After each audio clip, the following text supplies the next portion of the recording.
Hello, everybody. Welcome to episode 2 of the Daily Aztec Debrief. I'm your host, Rami. And I'm your co-host, Jaylynn Vega.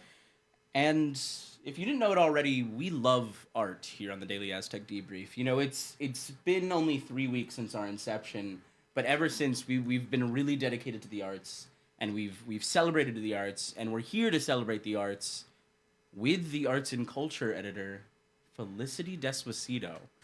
Felicity, how are you feeling?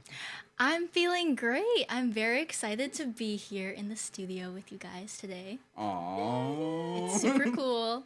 Now, I wanted to get into, like, the extreme thick of things. You know, your origins and, you know, a little bit about your history in the DA, some of your stories, and your Letterboxd top 4. True, we have to. I'm so excited about I am the most avid Letterboxd user. I have like 1,000 films. You're looking at 2 patrons right now. What? You're not. We're not even Oh joking. my gosh. Worst thing we've ever revealed on this podcast ever, actually. Wait, what does it mean to be a patron? So unfortunately, we pay for a subscription to use Letterboxd, and it was $50. You know you can use it for free, though. We're airing But, out like, our... I can change my posters. So the customization is actually really important. I see. We are single-handedly funding the development of that app, It's me and Jaylynn.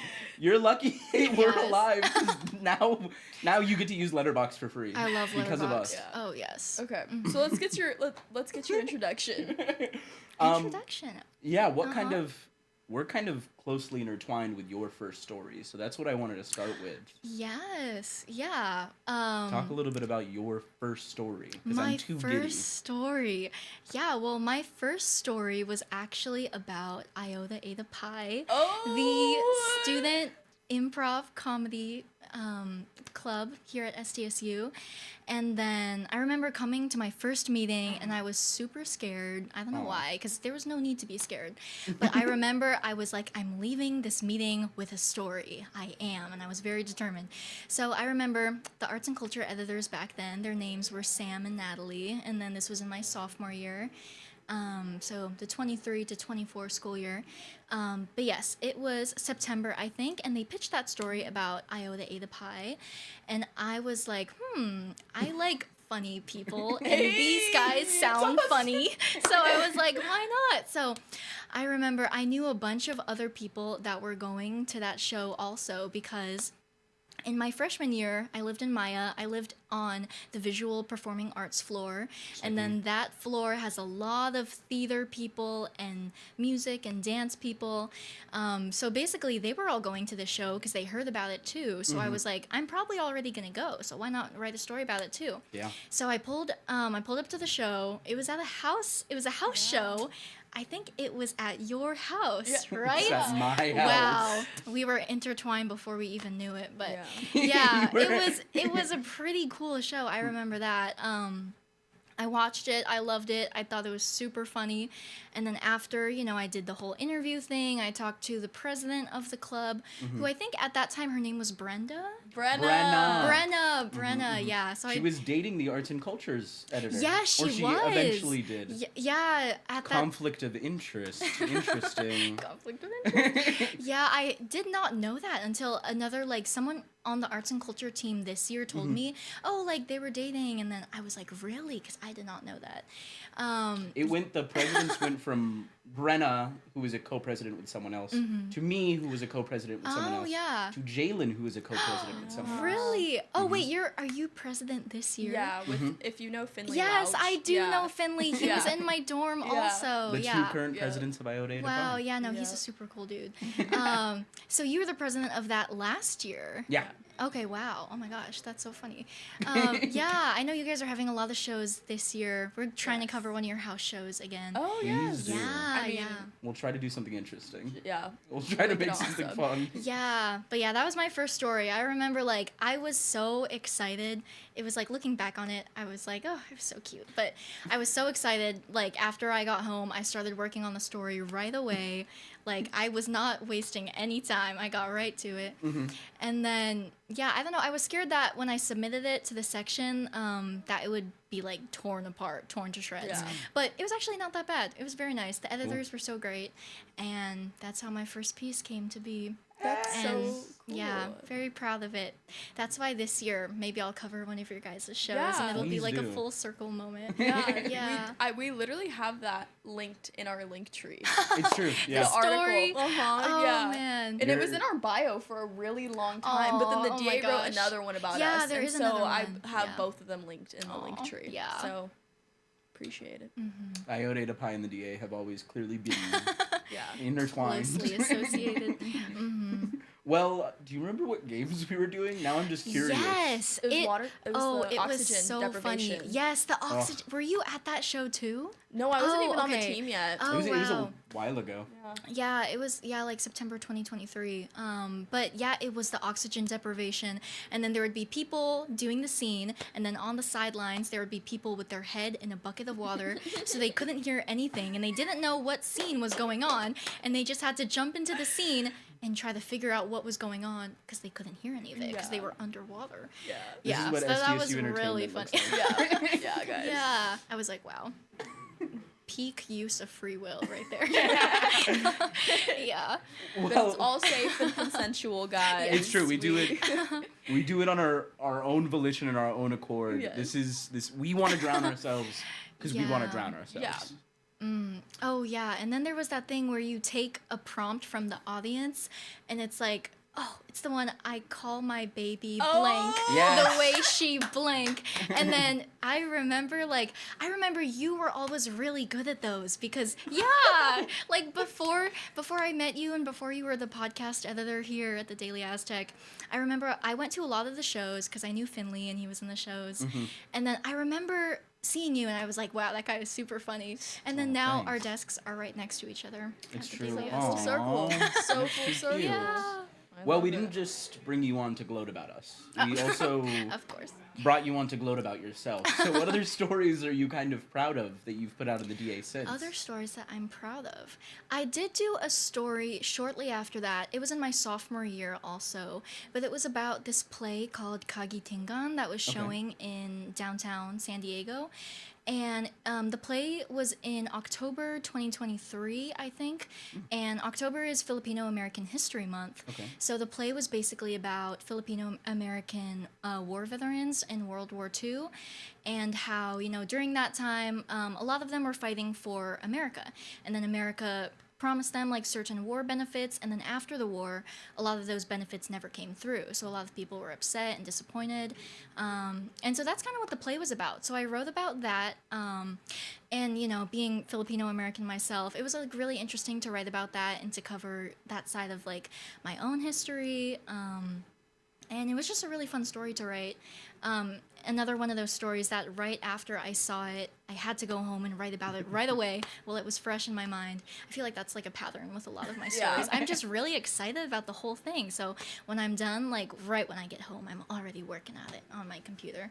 But What yeah. does your writing process look like? Do you have like a specific routine to like crank out like that creativity, or like how does that? Oh, yeah. amplify Well, I itself? say the whole process would probably start with like either making the pitch or getting the pitch. That one, I pitched it myself to the editors, and that was the very first story that I pitched myself rather than taking the pitch from them. So that was exciting for me. And, after that, then I plan to go to the event. And before the event, if I'm going to be interviewing people there, I usually write down what questions I'm going to ask beforehand, just like in the notes app of my phone. So I have the questions ready before the event. And then when I'm there, I interview people and I ask them the questions. I just record the audio with my phone. And then after, when I get home, sometimes I'm not able to think of a good headline until I've written the whole story. So usually I just start transcribing all the interviews first, and then I'm like, what did all these people talk about, and what seems to be the focus here, the focus of the story. And then after I've transcribed all the interviews, then I add the pieces in between, like the lead that's gonna hook you, and then all the body in between until the closing that ties it all together. And then sometimes I move around the quotes once I have all my quotes picked out. I'm like, I'll just put this one here and put that one there. It's like a puzzle kind of. So it's kind of Yeah. it's like problem solving or like solving a puzzle. And yeah, usually I do the headline and the deck last because I feel like at that point, the headline and the deck are supposed to really encompass the whole story. And then by that point, I feel like you have a really good idea of the whole story, which is why I do it last instead of first. It kind of writes itself. Yeah, at that point, I'll come up with an idea for a headline while I'm in the middle of writing the story, and I'll be like, oh, that's the one, and then I'll save it for later. Yeah. Cool. Why are you more invested in arts and culture than anything else? What drew you to arts and culture? I think I was just raised in an environment where I really valued art and culture. I mean, I grew up in a very musical family. So many people in my family play instruments. I play like 5 instruments. You're kidding. Yeah. What are your 5? You have to list them off. It's piano, guitar. Also, I love electric guitar, but they're kind of the same thing. So I count them as one. Piano, guitar, ukulele, bass, and then ocarina. I started ocarina when I was in a big Zelda phase. I'm a big Zelda fan. But I don't know where it is right now, so I haven't played it in a while. Cool. But yeah, I was just raised in a very musical family, so I was already very into the arts kind of that way.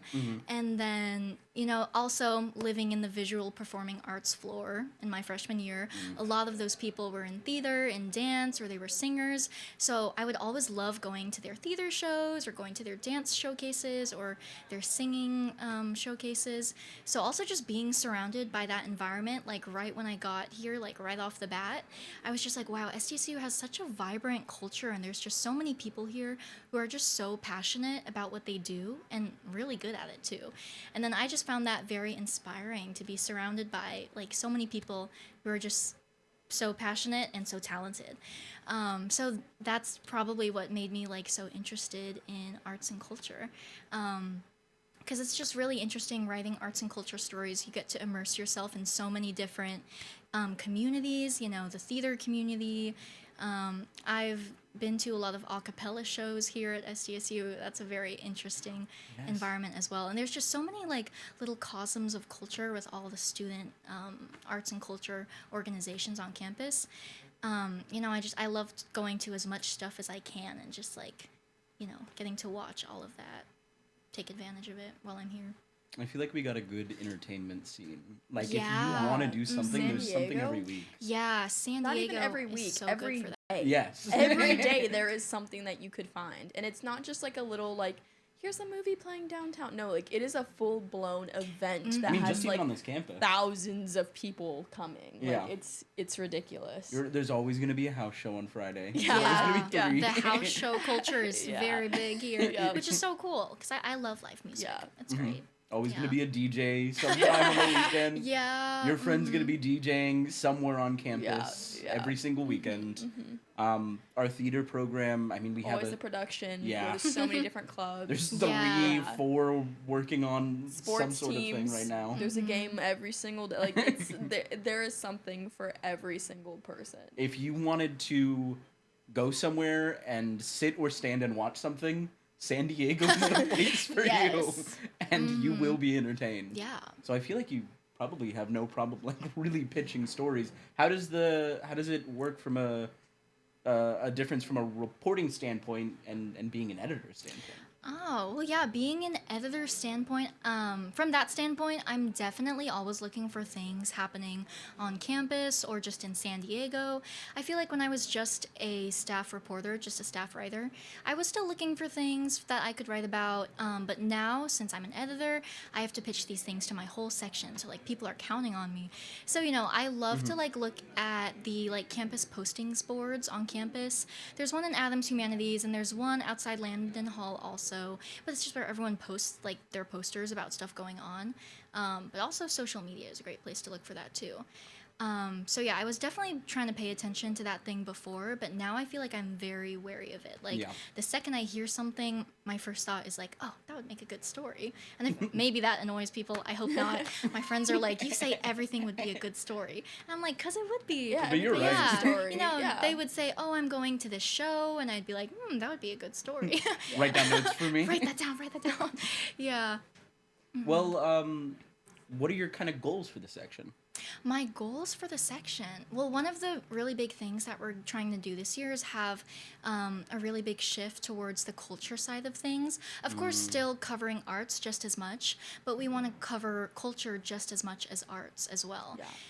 So that's why this year we're trying to dive into a lot of like student cultural orgs and stories about that, because we have a lot of different cultural organizations here on campus, as well as just student culture through like activity-based or interest-based organizations, because those are their own little spheres of culture as well.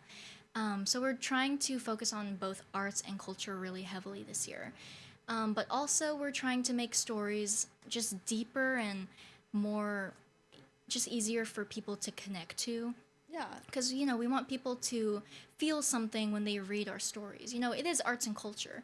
So, you know, we don't want stuff to be just like kind of surface level and people could read it and forget about it. We want things to just be memorable and, you know, cover stuff that people care about. So then when they read the story, they won't forget about it and they'll be thinking about it after they've read it. Yeah. Do you have some stuff that you've put out this semester that you kind of like? Yeah, so far this semester, I've done a few so far. I've done 2 concerts. Both of them were at Cal Coast. One of them was for a folk artist, Gregory Allen Isakov. Oh, yeah. Mm-hmm. Yeah, that one was a great concert. And then the other one was for Amine. Hip hop and rapper. But he's doing like more house music lately. So those were really fun. I love doing concert coverage articles because it's so fun to attend the concert. But also, I just love speaking to people at the stuff I go to and asking them, you know, what do you like about this artist that's performing this concert, or why are you here? And just like in those interviews, I've gotten a lot of really sweet stories from people. Like at the Gregory Allen Isakov concert, I interviewed these high school sweethearts who just graduated from college, but they've been together since high school. And they said, this is our really special date night for our upcoming 6-year anniversary. And I was like, oh, go you guys. That's so cute. Yeah, but they were telling me they'd had a like all day long date around San Diego, and this was like the end to their very special day.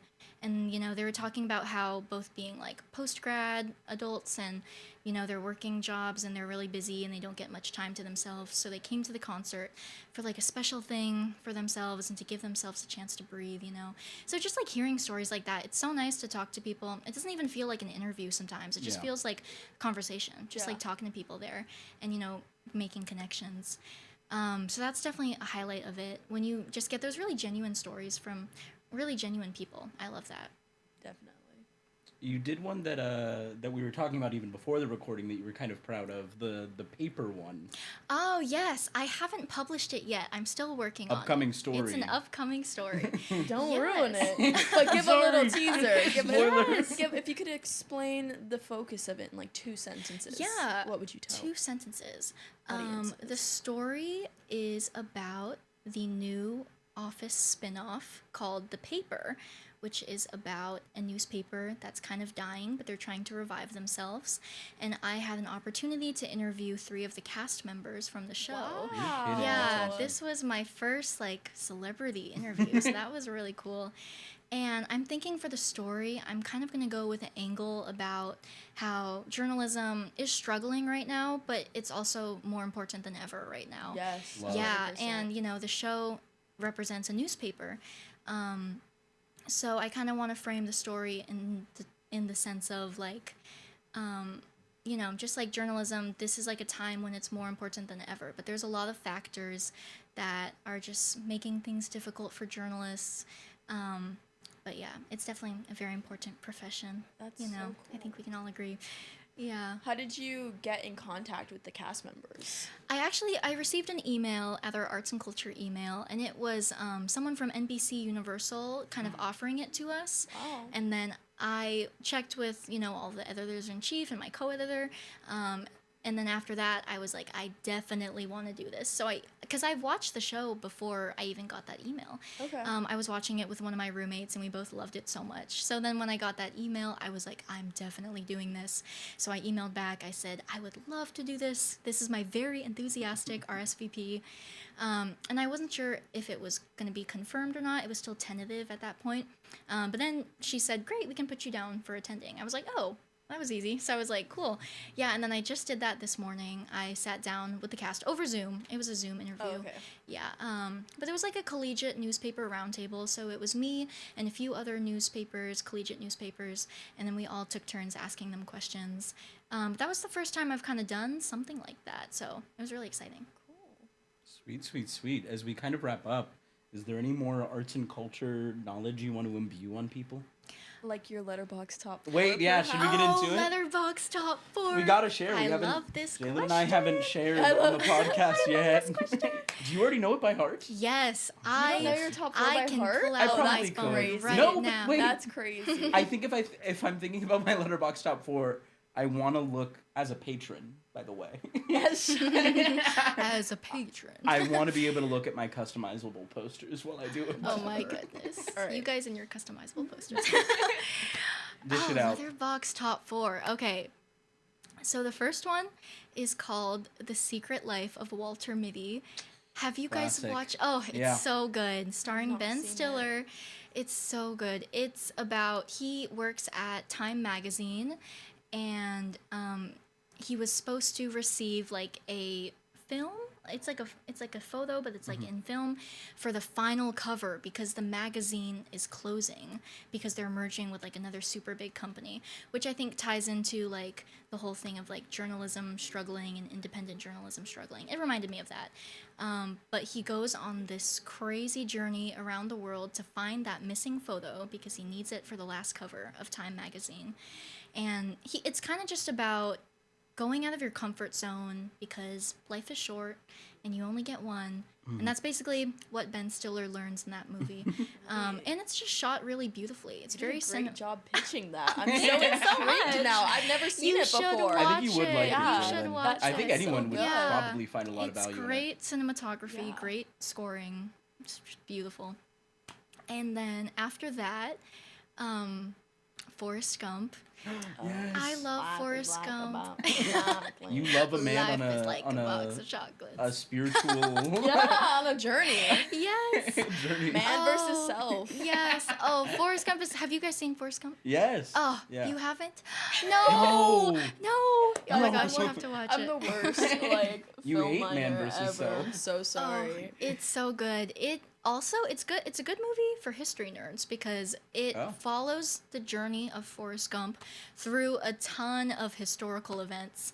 And it would be like a historical event that, he's a fictional character, but they would take like, a historical video of JFK and they would put him in the background like he was really there. And they do that for a bunch of different Are you stuff. serious? Yeah, well, it's CGI, but it's a really great movie, I and it has a could've never You're beautiful. dropping facts I didn't even know. That's so crazy. It has a beautiful soundtrack as well. You're good at your you job. know. Yeah, I know. I feel Describing Pitching, movies. yeah. Oh Oh, man, man. the pitching Yeah.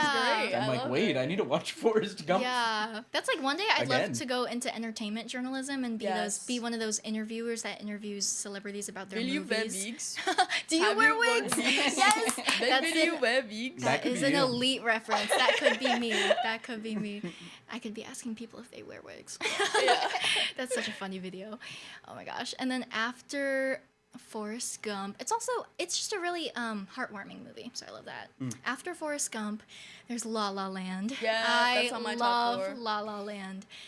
Just because That's one I still haven't watched. Oh Rami's my not allowed gosh. to watch it without me. I know, that's the issue. It's hard coordinating Oh, this. yeah. Oh my gosh. Yeah. You guys have to watch these after I leave here. Yeah. That's your homework. For It'll be a today. marathon right on this Yeah. TV. Yes. Oh, so good. Yeah, just coming from someone who also plays piano, most of the soundtrack is piano, so I love that. But yeah, it's a beautiful story, and also it's such a cinematically beautiful movie. Just the colors, the frames, the shots. I'm not even a film major, but I just love it. Yeah. Do you get sad that it lost to Moonlight? That was Moonlight is really good too. Moonlight's in my top Moonlight 4. is really good. So it's a win for Yeah. me, but I sympathize with La La Yeah, Land fans. I felt bad when they had to get off the stage. Oh, they were like, "Oh, this is wrong. You guys didn't win. Please get off the stage." Moonlight is my It La La Land. haunts me. It Oh haunts me when he was gosh. like, Moonlight won Best Picture. Yeah. And flipped the card. Oh, I'm no. like, how did he read it wrong? Whoever that was, I forget. Do not know. It's very They different explained titles. it like so many times, and I do Yeah. not know how that happened. Yeah, just poor La La Land. But Moonlight is beautiful also. Tragic. Yeah. Oh, and then the last one is called Spirited Away. It's a Studio Ghibli movie, and I am a huge Studio Ghibli fan since childhood. But Spirited Away is my favorite. It's a very magical and whimsical movie about a little girl, and she's transported to like the spirit world, where there's all these like spirits and they're, you know, those mythical creatures. And she's just trying to find her way back home. A lot of these are like spiritual journey movies. I think there's a theme here. Yeah. Cinematic spiritual journey with beautiful scores. Yes. And yeah. It's Yeah. good that you're consistent. Yeah, you know what you like. Okay, this is like honorable mention, but Truman Show, which is Yes. another man on a spiritual journey with a beautiful soundtrack. Literally. But I'm a big movie soundtrack person. Yeah, You know, same. being very musically inclined and Mm-hmm. all. But I would like listen to the soundtrack of a movie just like outside of the movie. No, when I'm same. walking to class, I'm just listening to movie soundtracks. Yeah. Yeah. Like Me too. if the guy stops me on the way to class and he's like, "Hey, what are you listening to?" I'd be like, the Dark Knight Rises soundtrack, or the Interstellar soundtrack." Yeah. You kind of are Something the like that. perfect arts and culture editor. Yeah, I'm like a fangirl of so much stuff. Like, I'm a huge pop culture nerd, so Yeah. that also makes for a great arts and culture editor. 100%. We've been trying to talk about pop culture more and more on this podcast, so maybe you need to teach us something or two. Yes, 'Cause I am just not tapped in. am I a don't know about you, fan Jaylynn. of all the Oh, I'm franchises. tapped in. Oh, Jaylynn I'm is. tapped in. Ooh. You can definitely teach us. Usually we talk about pop culture and arts and culture at the end, but since you're here, I feel like it's only fitting to talk about it now. Maybe you can rate our Letterboxd top 4. Ooh, I yes, would love to hear yes. your Do you guys' want it? Letterboxd. Absolutely. Jaylynn, you can go first since I Okay. clearly don't know what I'm talking about. So and then my you'll pull up number the app. one is the Rocky Horror Picture Show, Oh. 1975. Mhm. Does it need a description? I mean, have you seen it Need before? she say No, more? I've seen it through Your title the might be perks revoked. of being a wallflower. Oh, that's so crazy. In the Oh, perks, that's so in the crazy. perks of being a wallflower, they show it in that movie. So I haven't seen the whole movie. You're hurting me. You're No, really hurting me. I'm so sorry. You're hurting my I feelings. will watch it. I kind of know like it's like a opera, like a It's rock technically like a opera. rock opera. Rock opera? Yes. A rock rock. But rock bro. you gotta. That is so foundational it's to a- it's a arts and classic. culture. It's a Like classic. literally art and I'm culture sorry. history. Jalen's got a good point, actually. Like Yeah. that it influenced so much of just like pop culture and like very famous like other movies and albums and stuff like that, and especially just like I feel like cultural like it created like the idea of like a midnight movie, and like it has the longest running cinematic it has the longest cinematic run of a movie in theaters. Really? It has Wow. never left the movie theaters since initial release. Whoa. Wow. So it has been She knows all the 50 lore. years Wow. that it has constantly been playing at a screen in the United States. Wow. Oh, that's kinda cool. Yeah. That's That is very really cool. Yeah. Okay, I will watch it. You have so- persuaded me. Yes. Done and done. Actually, this weekend at La Paloma, Friday night, they are doing the 50th yeah. anniversary Wow. Shadowcast, and I will be there because I'm Actually, not a missing that. crazy. I mean, if you're trying to pitch stories. No, don't pitch it. That's mine. I'm writing that. You're writing that. I'm actually writing that. You can have it when I'm done, but that's mine. Yeah. I'm actually doing that for my 4:30 project. Oh, sweet. Yeah. Good. So, and then my second, I'll go through my three real fast. Casablanca is my second. Love Casablanca. Oh my god, that movie, waterworks every single time. We'll always have Paris. If you know, you know. And then my third, my third is West Side Story. Oh, I love West Side Story. Unfortunately, I know, I love, the 60s one, it's great, but it has a little bit of some casting questionability regarding that. So, not that the 2021 is much greater in terms of who plays Tony, but everyone else phenomenal. So, like, they've had triple threats. I cannot, I feel so passionate about that they casted people from Broadway to do a musical theater movie, because it makes the difference. Like, I don't know why everyone hates Rachel Zegler. She's so talented. She bossed did great up in that. She was role. 17. Yeah. 17. Wow. She didn't even graduate high school. Yeah. Yes. Crazy. I And was then in West She Side ate Story. that. who were What? you? I was in the musical. Who were you? Not a named character. I was some dude Dancer named Toro. Toro. So ensemble member number 4. Ensemble number 4. Yeah. Yeah. And then my last one's La La Land. Oh, we share a Letterboxd top 4. Aw. Yes. Yeah.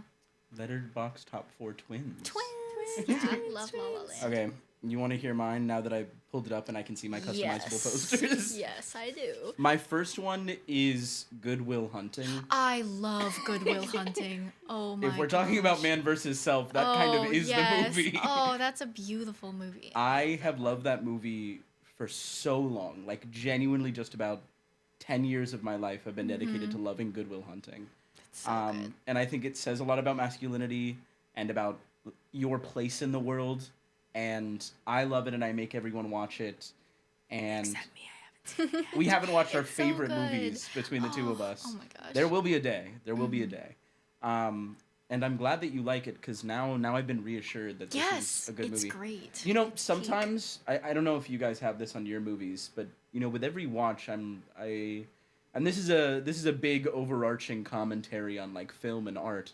But after every watch, I'm like, ugh, they said a couple like uncomfortable things in this movie.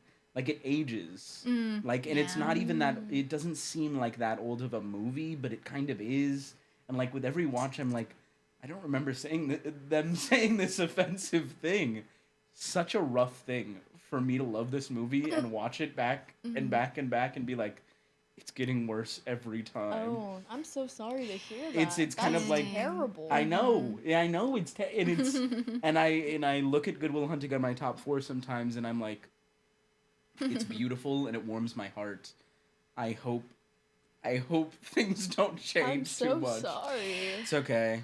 To be fair, if we're talking about controversial movies, my second one is just as controversial. Oh Lord, which one? What It's is called City of God. I don't know if you guys I have watched haven't it. heard No. of It's that about one. journalism. Oh. It's about Wow. a little boy in Brazil. Not really a little boy, more like a teenager, young adult. He's in Brazil. He wants to take pictures. He wants to print for a newspaper and be the photo person or do photojournalism. And he gets close to another young adult gang member. And he gets close to the gang itself, and he takes pictures for them. He brings it to the newspaper, and it becomes this whole thing, and it's tragic. And even the movie's making is tragic because they exploited every single one of these Brazilian boys. Oh man. But it's a really good movie. I have a terrible Letterboxd Yeah, top 4. you're like, so this one is actually really, really bad and has some questions of ethics behind it, but I love it. I love it. It's so good. It's so good. Number 3 is Moonlight, though. Less controversial, except for that one moment on the Oscars. Right. And it's beautiful and it's lovely, and I didn't really It was so understand it. tragic. It's so sad. Yeah, It's until so my sad. second walk through, my watch to Moonlight is the one where I'm like, it clicked into me, and I'm like, this is literally the most beautiful movie ever, and I understand it, and God, I need to watch this forever, and I'm glad it exists. And my fourth one is No Other Land. I was waiting for that Oh. one. Yeah, that's the Yeah. documentary that came out just recently. From I think the director is Basil is his name, or Basil. Basil, thank Yep. you. And he just documents his life in the West Bank, and what he sees and stuff, and that's it. It's just a documentary, but it's really beautiful, or not beautiful at That all. one Very actually tragic. is controversial too because it was the Didn't have a it U.S. was release. it was the Israeli journalist, and then Basil as a Palestinian filmmaker. Oh, I remember So this. Yeah. people were like, why are they like associating each other with themselves? But it was also controversial because it didn't get a U.S. release. They didn't allow it to be released. I didn't in the know that. US. Oh, that's why Oh. when you asked me to go, I had to go to like an indie Angelica Film Center. Do you know it? No. That's where I watched it. yeah. And you know, that's another story. All of our indie and like foreign film centers here in San Diego have been going out. Yeah, the Digital they have. Gym, the other one that was in Hillcrest area went away, and they're like there's few theaters that still play foreign and independent films still, which really sucks. Yeah, sad. It kind of breaks my heart. Anyway, that's a beautiful. We've dished it out. We've ditched it all together. Yes. And I appreciate you joining us, Felicity. I Yeah, hope our thank top you fours so were much valid. for having Yeah. me. They were valid. They were valid. Rank them. Give us out of 10. What would you give each of our top for four? your Letterboxd Yeah, top yeah, four? with your esteemed opinion. As arts and culture Let's editor. see. We won't be hurt. Yeah. Well, both of you guys had movies that I really liked on yours. So you're like, yes. So I will give you a 9 and a 9. Oh, Sweet, sweet. Oh my god. Hey. We did it. I feel like we've been knighted. I do. Here you go. Well, Yeah. thank you very much, Felicity. Thank Everybody say you. goodbye to Felicity. Bye, Felicity. What a Bye, beautiful episode, and we'll transition to the DA stories of the week. Yes. Thank you.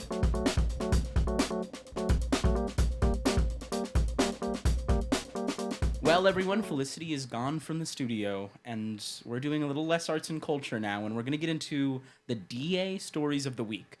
So for sports, we have a story on our very own hockey team. They were swept pretty badly by Grand Canyon University. Things were getting heated, as hockey usually does. And officials hand out 22 penalties, including 4 misconducts. I hope we don't get this iced for the rest of the season, but it's a rough opener for the Aztec hockey team. SDSU's pervasive defense efforts forced Cal to post a goose egg for the first time this decade. SDSU's defensive efforts forced the California Golden Bears to drop a 34-0 goose egg. It was a shutout win over the Golden Bears, and the Aztec defense scored as many touchdowns as the offense. In news this week, the College of Arts and Letters has launched a new bachelor degree in analysis in social implications of AI. The Bachelor's of Science in AI and Human Responsibility emphasizes the social and environmental aspects of AI technologies, and enrolled students would be able to switch into this major beginning October. This all comes after Cal State University system has implemented AI into 23 CSU universities through collaborations with major tech companies. And at Aztec Corner, an investigation has been opened over a suspect who was caught staring through a ground-level apartment window.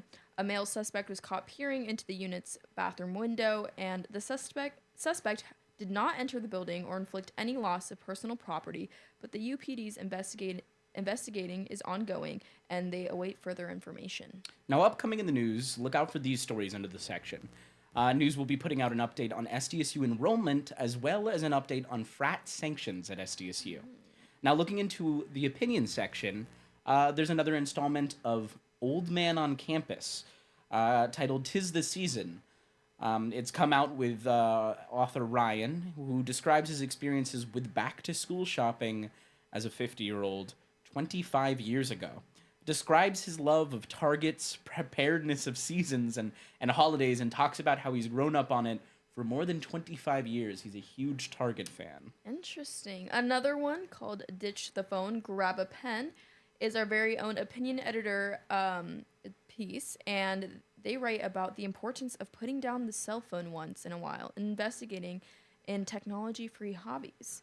In the age of digital technology, engaging in physical media is more important than ever to ensure we keep our attention spans intact and our creativity afloat. And look at us. We're Both on our devices. No, we're living in the moment right now. We're tapped are you into talking- screens. No, actually, the other day what was I doing? Oh, me and my friend were playing cards, and we just kept playing I love different cards. card games, and I felt we played for a good at least 30 minutes, and I felt very my attention span is not lost yet. My roommates and I play an Arab card game called Tarnib, and it's beloved by Arab old men everywhere. I love Arab and that. Middle Eastern old men everywhere. So That's look a up lot of Tarnib fun. and please play it, folks. Anyway, In the arts and culture section, speaking of culture, we have a big story on a little band called Slacker, a band that started at SDSU. They're all in different places in life, but are working towards the same goal. They want to become full-time musicians.